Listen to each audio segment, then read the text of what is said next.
하시거든요. 그분한테는 그러면은 다시 유학인 거죠. 다시 유학.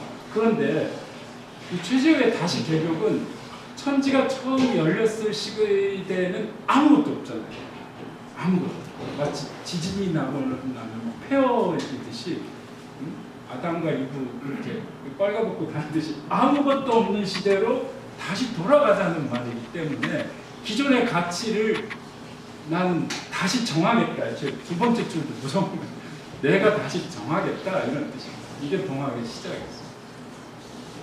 그런데 기존의 가치를 정하는 것은 대개 고려시대는 불교, 조선시대는 유교니까 중국에서 가져와서 그거를 우리의 신념으로 정했는데 이제 위정자들이 그렇게 했는데 이 조선 말에는 그게 위태위태해지니까 이런 뭐 중국적인 질서가 위태위태해지고 힘이 없어지니까 아래에서부터 우리가 다시 정하자 이런 이제 시작이 나고 그거의 슬로건이 다시 개벽이었던 겁니다. 그리고 그 다시 개벽과 늘 짝을 이루는 말은 그 유명한 보국 안민이죠. 나라를 도와서 한의학에서 보약할 때 보잖아요. 안민은 백성을 편안하게 한다. 그 계책이 장차 안은 어디 우리 때는 어디에입니다. 그 안은 출 나오게. 이거는 한문 경전이 용담유서인데 보국 안민할 그 계책이 지금 필요한데 유정자들은 착취하고 있고 한심한데 나라도 저걸 내놔야 되겠다 해서 동학이라는 걸 이제 내놓으신 거죠. 그렇죠? 보국안민 다시 개벽.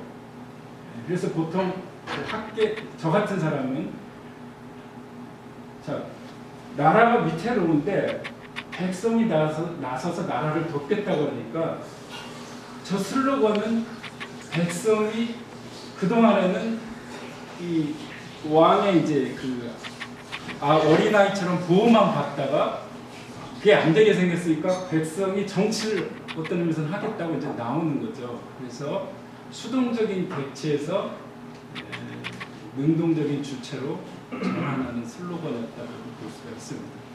마치 우리가 촛불 집회 때도 딱 보국 안민인데요. 이게 뭐 믿을 수가 없잖아요. 그 당시 상황이 뭐 여당이고 야당이고 대통령이고 믿을 수가 없으니까 시민들이 나서서 그걸 바로잡겠다고 나선 상황과 너무 똑같고 그거에 어떻게 보면 이제 본격적으로 전국 규모의 그 행동으로 나온 게 보훈치 1893년이었죠. 그러니까 저 보국 안민이라는 슬로건은 물론 의병들도 쓰고 이제 유생들도 쓰긴 합니다만 동학을 대표하는 슬로건이고 저거는 100년 뒤에, 150년 뒤에는 촛불 집회까지도 여전히 유효하고 있다고 저는 생각이 듭니다. 사상적인 슬로건이고 그 외신들이나 외국인들이 이제 유하게 생각하는 게 어떻게 저런 많은 사람들이 모일 수 있느냐. 그거는 뭐 1892년, 3년부터 이미 우리는 이렇게 모이기 시작한 겁니다. 전혀 우리한테 그냥 DNA에 있는 거예요. 누가 설명을 안 해서. 그래서 제 나름대로 오늘 이야기를 위해서 한번 짜본 건데, 자 다시 개벽이라고 최재우가 물음을 던졌을 때 다시 정한다고 했을 때 누가 정할 것인가 주체 문제가.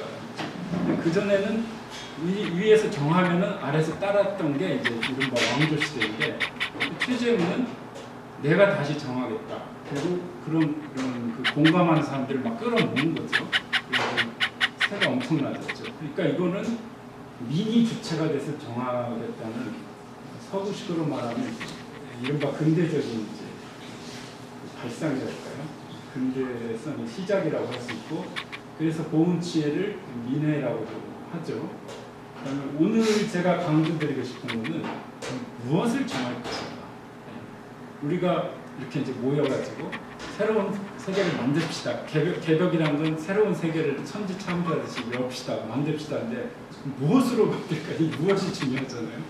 어려운데 보통 이제 동학이라고 해서 이제 학문이 그게 내용이고, 그리고 코로나 시대는 무엇을 정해야 될 것인가, 방향성일 수도 있습니다. 세 번째 어떻게 정할 것인가는 제 느낌에는 좀 비교적 쉬운 것 같아요.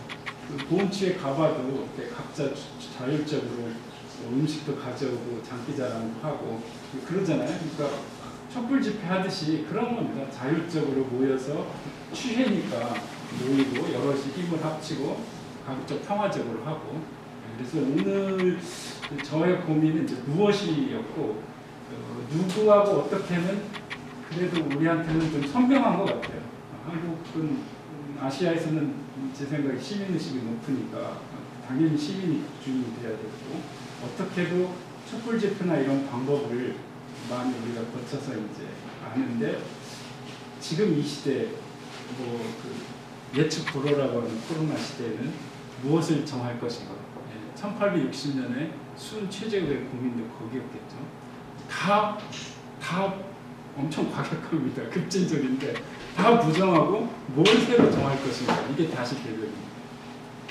물론 이제 쓰시는 용어는 당시 그 쓰던 유교 용어가 많이 들어있고 그렇다고 충혈을 거부하거나 그런 건 아닌데 그 밑에 뭔가를 다시 새로 까셨잖아요. 사람의 하늘이라거나.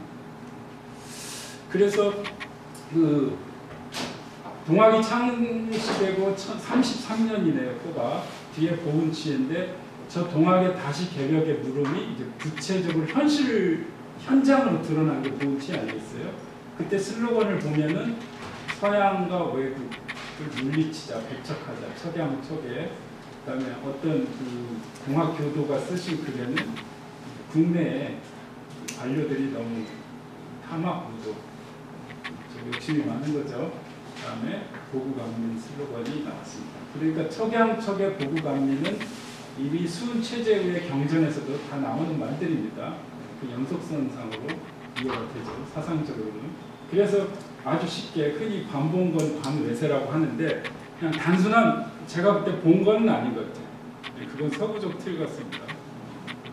무슨 말이냐면은 동학 교도들 이렇게 동학 이거 하신 분들 보면은 양반들을 이렇게 다 몰아내고 우리가 그 자리를 차지하겠다는 그런 절대 계급 혁명론이 아닙니다. 도덕적인 얘기예요. 우리 그 촛불 집회 상황과 똑같아요. 우리가 국회의원들 다 몰아내고 우리가 대저 그게 아니었잖아요. 부정부패에 대한 한 거였습니다. 그러니까 도덕적인 겁니다. 그게 개벽과 혁명의 차이거든요. 우리 혁명하면은 프랑스 혁명처럼 왕을 몰아내고 이렇게 막 이렇게 처형시키고 노동자 계급, 지주 계급을 이게 아니었어요. 적어도 동학 단계에서는. 저 부정부패, 탐악 무도에 대한 탄압이었고, 거기에 대한 저항이었고, 일본은 당연히 이제 외세가 들어오니까. 그래서 현대적으로 말하면은 욕망과 폭력에 대한 시민이랄까 백성들의 저항이었다고 보시면 되겠습니다. 관료라고 해서 다 나쁘다 이게 아니라 그 필요 이상의 욕망의 욕심, 그렇죠? 사실 서양 제국주의들이 침입해 들어온 것도 자기들의 욕망 때문이지 않겠어요? 그 배를 채우려고 하는 거죠. 자, 이게 지금 코로나 상황하고도 맞물릴 수 있다고 생각합니다. 인간의 그 과도한 욕망이 어쨌든 지구에 어떤 그걸 압력을 가해서 지구 시스템이 무너지니까 이상한 현상들이 올해처럼 진짜 그 비만이 온 여름도 제가 처음 겪어봤는데 그래서 결국에는 좀 현대적으로 철학적으로 해석해보면 보은치에는 뭐였냐, 동학은 뭐였냐, 저 인간의 과도한 욕망과 폭력에 대한 민중들의 항거였다고밖에 볼 수 없겠습니다. 그래서 그거는 그 이듬해 동학문민혁명의 슬로건에 선명하게 나오는데요. 우리 그 기념탑 보면 늘 써있는 말이 제폭금민이잖아요. 번역을 해보면 제거는 그러니까 죄는 제거고 폭은 폭력이니까 폭력을 제거해서 백성을 구제하자. 그러니까 여기서 분명히 동학은 폭력의 문제를 말하고 있습니다.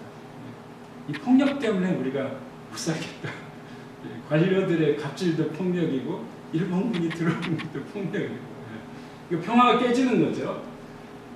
재밌게도 1919년에 천도교에서 주도한 3.1 독립선언서, 기미 독립선언서의 선언문에도 비슷한 얘기가 있습니다. 앞으로는 폭력의 시대가 가고 도의의 시대가 온다. 도의는 도덕의 시대고 저때 도덕이라는 말은 무슨 그렇게 규범적인 도덕이 아니라 비폭력 평화라고 이해하시면 돼요. 폭력과 반대. 우리 도덕적으로 해결합시다. 그럼 양반 신사답게 이런 얘기거든요. 이걸 추구한 거죠. 동화하는 분들은. 그리고 저 선언문은 친남 선생님이 쓰셨댔지만 어차피 그 뜻을 같이 하시니까 저게 동학의 개벽의 메시지라고 보시면 됩니다. 다시 개벽은 바로 저거 한마디로 이제 압축이 되죠. 폭력을 제거해서 평화로운 세상을 만들자. 그렇죠? 근데 지금 코로나 시대는 우리 인간이 이제 지구에 대해서 가한 폭력에 대한 우리가 이제 업보라고 해야 되나? 그게 다시 개벽의 이제 문제 상황이 된 거라고 저는 생각이 듭니다. 그래서 무엇을 다시 정할 것인가? 그 당시에 그 민중들의 입장에서는 관료들이 우리 밥을 빼서 열심히 농사를 지었는데 이 새끼들이 다 가져가. 그 땅을 빼서 일본군도 와서 땅을 빼서 인간의 존엄이 말살돼. 신분이 낮다고. 자유도 뺏기죠. 그 산업공상에. 그 다음에 신뢰도 그 발발한 거 보면은 동학농민혁명 일어난 거 보면은 이렇게 대규모로 모여서 상소를 올리거나 하소연을 하면은 정부에서 사람을 파견해서 알아서 들어줄게. 그러니까 해산해. 해산하면은 와가지고 막 사람들을 죽이니까 그래서 동학이 일어난 거 아니겠어요? 그 신뢰가 이제 깨지는 거죠. 이런 아주 기본적인 문제들을 최재훈은 문제의식을 갖고 저런 걸 다시 정해야 되지 않겠냐. 룰이랄까, 인간관계랄까. 그래서 그거를 다른 말로 하면은 저는 삶의 조건이라고 생각을 싶습니다. 여기도 다문화 뭐 이런 거 같은데 외국 분들이 오시면은 이렇게 삶의 터전이나 이런 거 마련하기가 쉽지가 않잖아요. 기본적인 우리 삶의 조건을 되찾자 그런 운동이 동학이었겠죠. 그게 개벽 운동이었다고 생각이 듭니다. 그래서 조금 얘기가 동학과는 멀어질 수 있는데 저 한나 아렌트라는 독일의 여성 철학자는 제가 알 정도면 다 알 정도, 이제 인문학에 관심 있는 분들은 다 알 정도로 유명한 분인데, 왜냐하면 저는 동양 철학인데 이분도 서양 철학자인데, 이분의 가장 유명한 책 중에 하나가 인간의 조건이라고 합니다. 그러니까 인간은 무엇으로 사는가 그런 거겠죠. 동학식으로 말하면